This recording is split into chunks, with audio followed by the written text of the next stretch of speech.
So in the first case, so let us do this.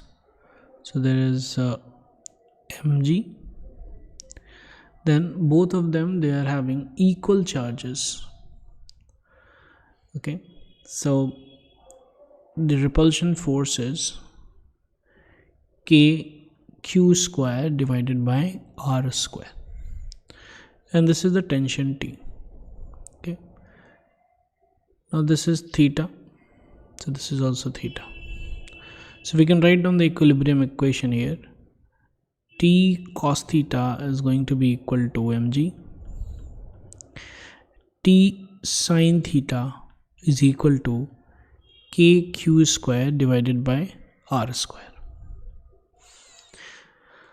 Now we divide the second equation by the first one, so we get tan theta is equal to kq square divided by r square into mg, and this tan theta is equal to, now you see this is r, so this is going to be r upon 2. So this is equal to, tan theta is r divided by 2y. So therefore r becomes 2y into kq square by mg whole cube. This is for the first case. Okay, now for the second case, okay, so how tan theta is equal to r by 2y, this comes from the diagram. This is theta, this is r upon 2, and this is y. Now in the second case, the height has become y upon 2, okay, from where the pith balls are suspended. Okay, so you see now the strings are rigidly clamped at half the height, so height has become y by 2. Now the equilibrium separation, let it be r1 instead of, like, let's not use the same variable in both the cases, so let us take r1. so here again, this is mg, this is kq square divided by r1 square, and this is t1.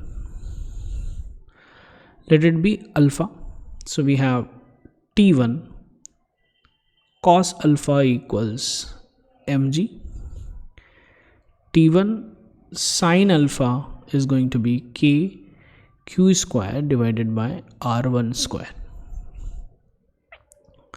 This is fourth, this is fifth, and when we divide fifth divided by 4, we get tan alpha is equal to kq square by r1 square into mg.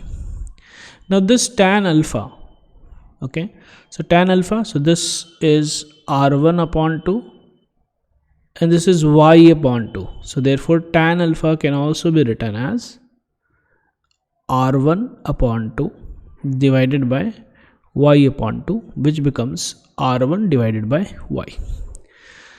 So this is r1 divided by y, so therefore r1 becomes, so if you take r1 square that side, so it will be r1 cube, so therefore r1 becomes y into kq square divided by mg cube root.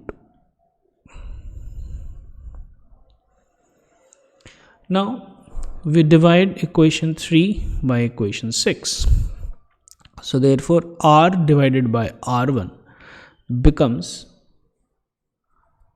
okay, if you see y kq square divided by mg, everything gets cancelled. Okay, so it is basically 2 to the power 1 by 3, and this entire thing is basically r1 itself. Okay, so therefore r1 is r divided by 2 to the power 1 by 3, which is the cube root of 2. Okay, so therefore the answer is going to be B.